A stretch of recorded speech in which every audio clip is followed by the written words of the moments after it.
You have one new message. Translating. Disney and Pixar's Hoppers is now available on Disney+. You could say that again. Critics are calling it Pixar's funniest movie ever and a wildly entertaining ride. Blizzard Potato. It's certified fresh and verified hot. Now we party. This is incredible! Wow, I am clearing the rest of the day. Disney and Pixar's Hoppers, now available on Disney+. Rated PG. When you need to build up your team to handle the growing chaos at work, use Indeed Sponsored Jobs. It gives your job post the boost it needs to be seen and helps reach people with the right skills, certifications, and more. Spend less time searching and more time actually interviewing candidates who check all your boxes. Listeners of this show will get a $75 sponsored job credit at Indeed.com/podcast. That's Indeed.com/podcast. Terms and conditions apply. Need a hiring hero? This is a job for Indeed Sponsored Jobs.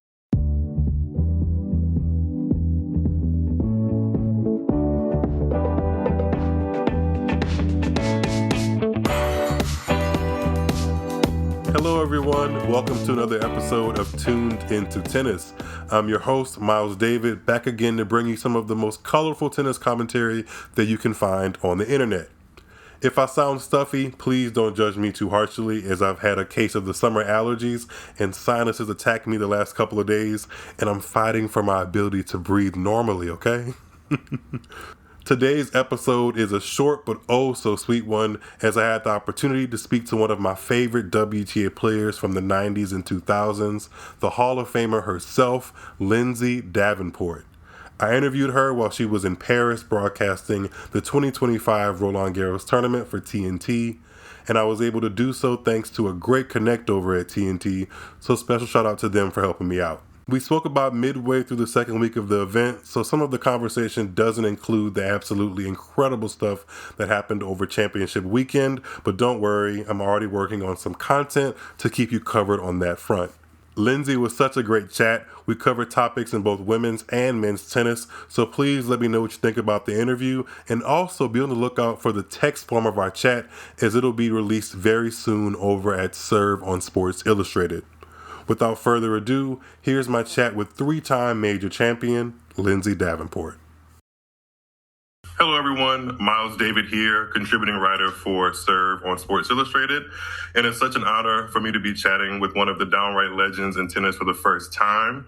I'm here with former WTA world number one, three-time major champion, Olympic gold medalist, current Billie Jean King Cup captain for Team USA, and International Tennis Hall of Fame member, Miss Lindsay Davenport. How are you doing today, Lindsay? I'm good, thanks. Thanks for having me. Of course. Happy to have you. Lindsay, I know you're in Paris right now covering Roland Garros, and you've made many trips to Paris over the years as both a player and a commentator. Tell me, what are some of the things that you look forward to the most about making that trip? Well, anytime you get to go back to a major is pretty exciting. I've always been in love with this sport.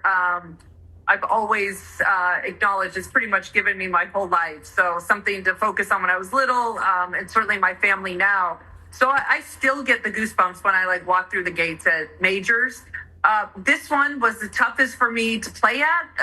I didn't have a game that really did well on this surface.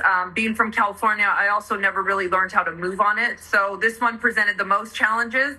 Ironically, it's the one I like to come back to the most because Paris is so awesome. And this one just has a vibe that's so different from the others. So I've really kind of learned to embrace it. I wish I had embraced it more when I was playing, but certainly the atmosphere, the quality of tennis, all of that, I really take to heart now.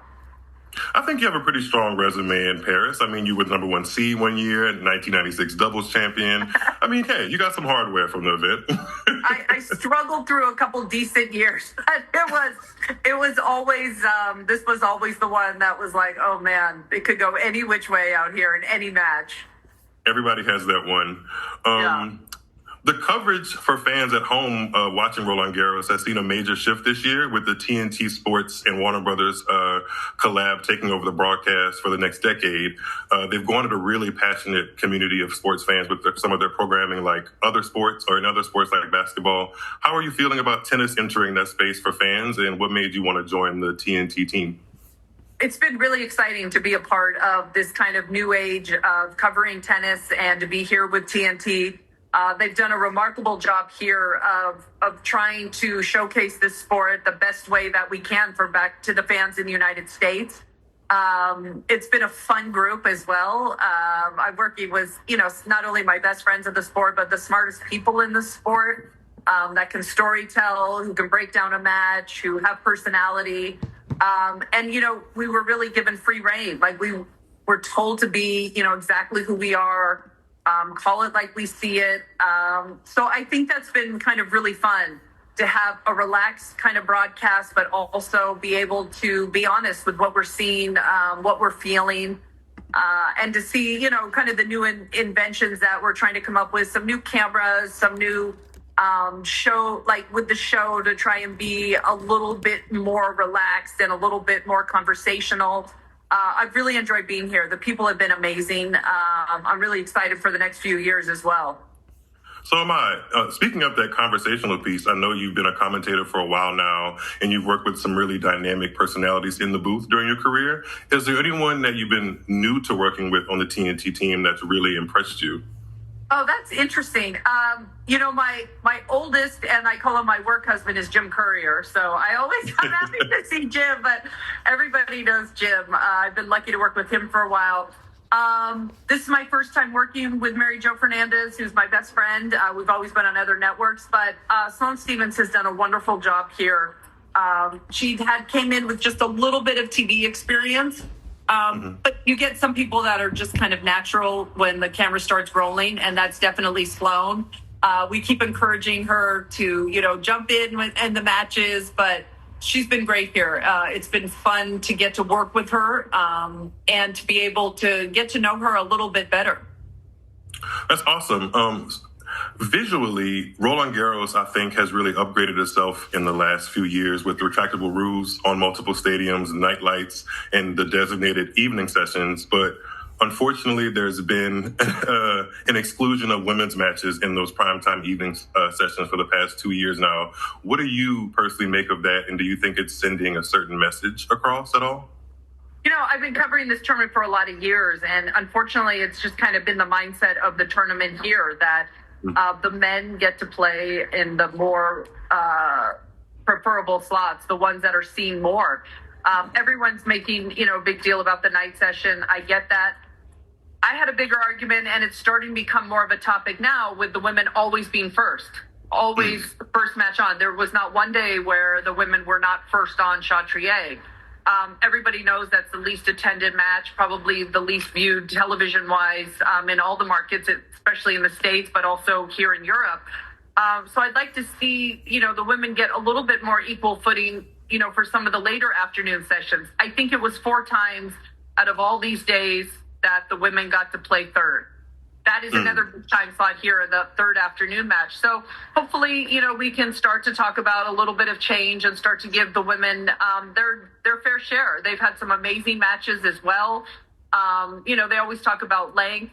There's been some men's matches that have been very one-sided as well. I'm a believer in both. I love both sports, and I believe that they should be showcased equally. I agree with that. I definitely do. Speaking of equality, it's June, and a lot of tennis fans are celebrating Pride, both on and off the courts. The USTA has changed their branding to Pride colors this month, and Coco Gauff even showed her support to the LGBTQ community with a post to social media saying she's always proud to be an ally. I'm wondering, from your perspective, where you think tennis is right now in terms of being a space for professional athletes to compete, while also, like you said, being true to who they are. I think tennis has always kind of led the way in that area. I've always, since I came on tour, I was like 15, I think, when I played my first pro event, 15 or 16. And I've always felt that it has been a very inclusive environment on the WTA side. Some of my best friends throughout the years are a part of that community. Billie Jean was my biggest mentor. I give her so much credit for helping me kind of get over that line and becoming a champion. But I think it definitely takes the top players and their support as well. Coco's obviously such an amazing leader at such a young age also, always willing to speak her mind and always willing to defend whatever she believes in. That's been really important for our sport. But I do believe that women's tennis is a big supporter, and I believe like a great supporter of all the rights for that. For sure. I definitely agree with that. There's been so many pioneers in that space. One of them, speaking of Billie Jean King Cup, or Billie Jean King rather, you're the Billie Jean King Cup captain for Team USA. A lot of fans have had a lot to celebrate in recent years for Team USA, both women and men. I know you spent a lot of time with members of Team USA. How do some of them prioritize Roland Garros as a tournament? And how nice has it been to see some of them make it into the second week of this year's Slam? Yeah, I like to say I have like the greatest job going, being that captain, because right now, I mean, it's been amazing right now for U.S. tennis, both on the men's and the women's side. Bob Bryan, the Davis Cup captain, and a great friend of mine. We've had really a blast the last couple of years of being able to lead these amazing people. The vibe between the players is at an all-time high, whether it be between the women themselves or between the men and the women. A lot of support there, a lot of great camaraderie. These players get along well. They hang out together outside the court. And the majors are where it's all about. And right now, having so many great U.S. women's players, we saw a great battle earlier with Gauff and Keys. You have Emma Navarro in there also. It's a really exciting time for me. Trying to get players and their schedule in this day and age has been a big challenge. There's so many important tournaments. A lot of the tournaments are over 2 weeks now, so that makes it a little more challenging as well. These players are on the road a lot, and what they crave a lot of times is to just have a little bit of time at home. So it's so important for these players to get their schedules right, have good teams behind them, and, try to have fun on certain weeks. And that's what we're all about with the team aspect. It's a lot of pressure on these players here at the majors. I think you saw it maybe earlier when Gauff played Keys. They didn't play their best tennis. They're good friends. It's kind of hard sometimes in that environment to showcase your best stuff. But, this is what these players play for. This is what it's all about. Keys and Gauff both are Grand Slam champions. They know the stakes are high. And I'm looking forward and excited that the Americans played so well here. There's still a couple left in the draw. Coco Gauff is flying that flag. A different flag that I kind of want to get your opinion on, Iga Swiatek. There's been some instability in her dominant clay court figure coming into Roland Garros. Have you been surprised to see her make her way through the draw in a fairly comfortable fashion despite not having great lead-ups? The chips were against Iga coming in here. I mean, going into this year's tournament, she had a total of 6 wins over the 3 clay court lead-in tournaments she played. Last year, I think it was like 14. So she fell well below her expectations in the tournaments leading in. And she's been just a little bit rattled now for about 10, 11 months. So has not looked her cool, calm, collected self out there. I wasn't sure what to expect here. Then the draw comes out. She got by far the toughest draw on paper. And she has been amazing here. She has really confronted the challenge, played great, been able to handle a lot of adversity. She had every excuse in the book to mail it in against Rybakina. She did not. Down 8-1. She changed her game style a little bit, moved back, figured out ways to win.